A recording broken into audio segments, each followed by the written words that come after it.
let's talk about tips on how to refinance a property. Hi, I'm Jaco Grobbelaar, the founder and managing director of Prosperity Enterprises.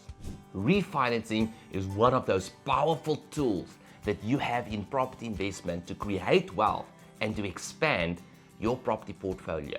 When you refinance a property, you access additional capital on that property that you can now use to expand your property portfolio, to keep as cash reserves, to subsidize shortfalls, or even to pay yourself the loans back that you've pushed into your property portfolio and to enjoy that money.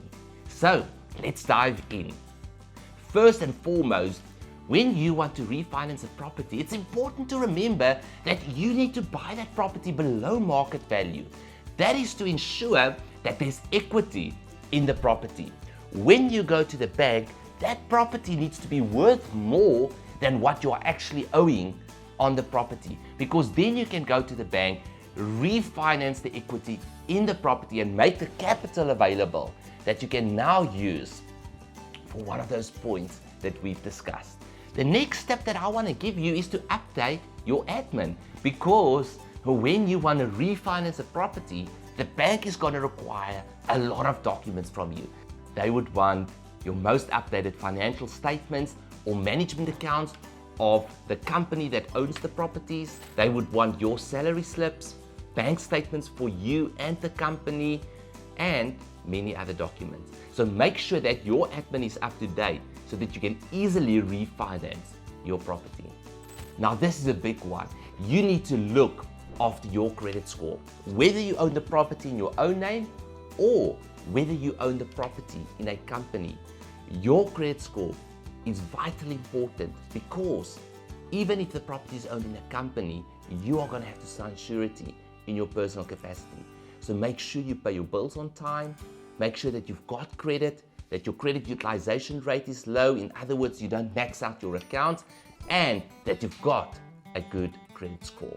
Speaking of a property being in your own name, what we would usually do when a property is in your own name is not to refinance it in your own name, but actually to sell that property to a property company and to take out a new loan in the name of the property company, which has the same effect on refinancing, but now you kill three birds with one stone.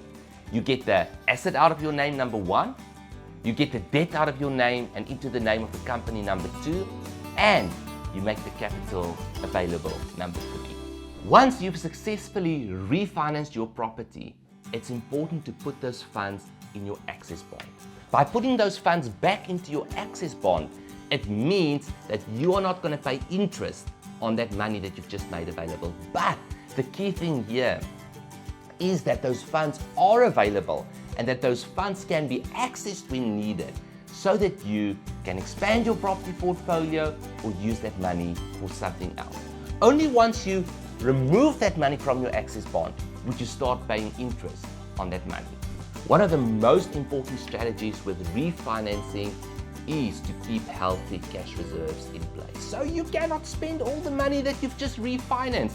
You need to refinance a property, keep some of that money back, and then only use some of that money, because remember, you don't know what can happen in the future.